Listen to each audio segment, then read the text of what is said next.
नमस्कार, मैं महेंद्र कुमार। आज हम बात करेंगे 9th क्लास के आपकी सामाजिक विज्ञान की जो चैप्टर है, चैप्टर नंबर 3, नाजीवाद और हिटलर का उदय। और इसका ये पार्ट 2 है। इससे पहले वाले वीडियो में भी हमने बातें की, ठीक है, इस चैप्टर से रिलेटेड। और अब हम इन 3 पॉइंट्स पर बात करने वाले हैं इस वीडियो में।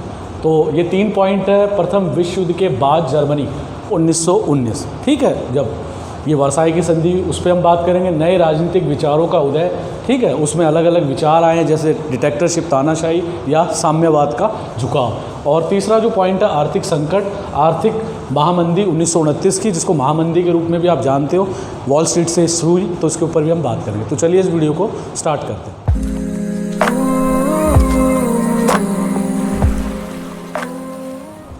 देखिए, सबसे पहले हम ये पहले वाला जो पॉइंट है इसके ऊपर हम बात करते हैं, प्रथम विश्व युद्ध के बाद जर्मनी। मैंने इससे पहले वाली वीडियो में आपको ये बात बताई कि जो फर्स्ट वर्ल्ड वॉर है 1914 से लेकर 1918 तक चली, ठीक है।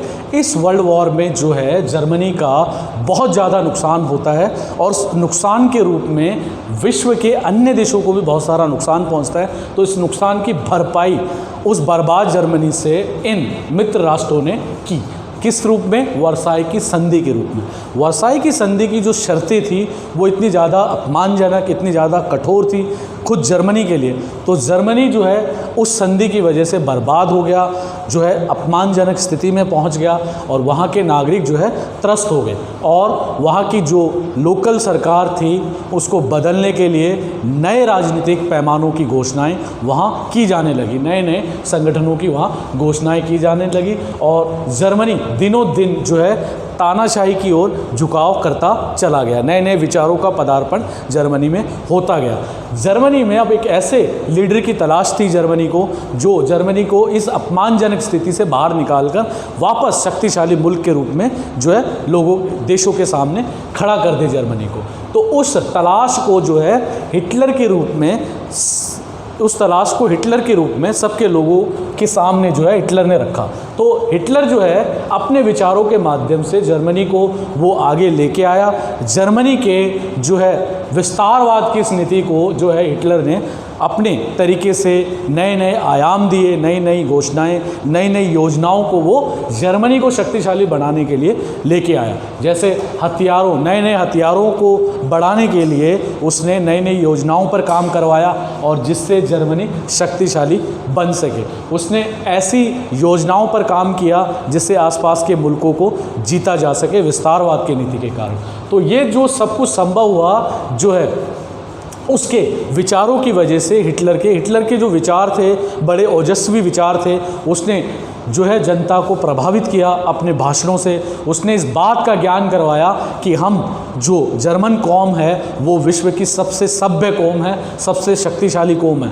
तो जब इस बात का संदेश जनता तक पहुंचा तो जनता को हिटलर के रूप में एक लीडर प्राप्त हुआ जो जर्मनी की तरक्की करवा सकता है, जर्मनी को वापस शक्तिशाली मुल्क के रूप में स्थापित कर सकता है। तो इस विचारों की नई श्रृंखला के साथ हिटलर के रूप में नाजीवाद सामने आता है।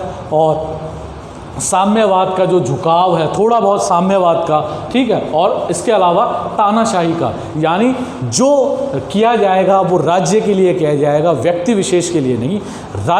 राज्य के लिए व्यक्ति को कुर्बान किया जा सकता है, ठीक है। हिटलर की ये नीति थी कि आप कोई भी काम करोगे राज्य के लिए करोगे, व्यक्ति विशेष के लिए नहीं। तो ये तानाशाही का ही एक रूप है और हिटलर की ये तानाशाही जर्मनी को शक्तिशाली बनाने में बहुत काम आई। तो जर्मनी एक जो है एक शक्तिशाली मुल्क बन गया 1939 तक, यानी सेकेंड वर्ल्ड वॉर का जो आरंभ है 1939 में हुआ था। तो तब तक जर्मनी एक शक्तिशाली मुल्क बन के रूप में सामने आ गया। यूरोप के कई उपनिवेशों पर उसने अपनी स्थापना कर दी। जर्मनी ने फ्रांस को हरा दिया, इंग्लैंड को हरा दिया और जो सुपर पावर महाशक्तियाँ थी उस समय की, उन सब को जर्मनी ने हरा दिया।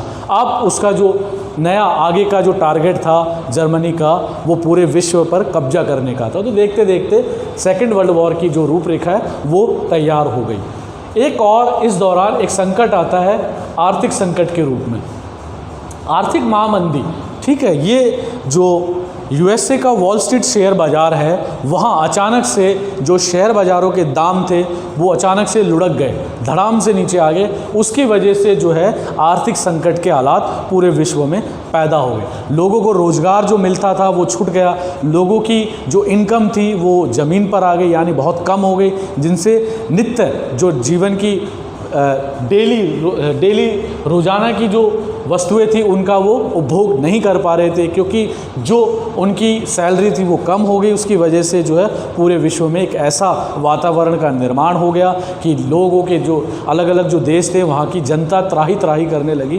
तो ये आर्थिक संकट भी जो है एक नई भूमिका को तैयार किया। इसने ऐसे देशों का आईना सबके सामने रखा जो ताकतवर मुल्क और डॉलर की शक्ति को दिखाते थे। तो डॉलर जो है वो कमज़ोर हुआ आर्थिक मंदी के सामने, और जो साम्यवाद था रूस का और हिटलर का जो तानाशाही थी वो दूसरे देशों के लिए आकर्षण का केंद्र बनी। ठीक है, तो ये आर्थिक मंदी ने जो है सेकेंड वर्ल्ड वॉर की जो भूमिका है उसको तैयार किया। तो ये जो 3 पॉइंट है नाजीवाद हिटलरवाद के उदय में, इन 3 पॉइंट में इस बात को जोड़ा गया है, कनेक्ट करने की कोशिश की गई है कि फर्स्ट वर्ल्ड वॉर के बाद की बीच की जो स्थिति है जिसमें हिटलर ने क्या क्या काम किया, वर्साई की संधि के बाद अपने देश को कैसे उसने आगे बढ़ाया और कैसे जर्मनी को शक्तिशाली बनाया, वो सारी बातों की चर्चा की गई है। और आर्थिक संकट जो है 1929 का महामंदी के रूप में पूरे अमेरिका महाद्वीप से होता हुआ पूरे विश्व पर उसने कैसे असर डाला और सेकेंड वर्ल्ड वॉर की भूमिका को तैयार किया। इस वीडियो में मैंने ये पॉइंट आपको क्लियर करने की कोशिश की। इसके अगले वीडियो में हम इसके आगे के और पॉइंट है जिस पे हम बात करेंगे। चलिए, थैंक यू, धन्यवाद।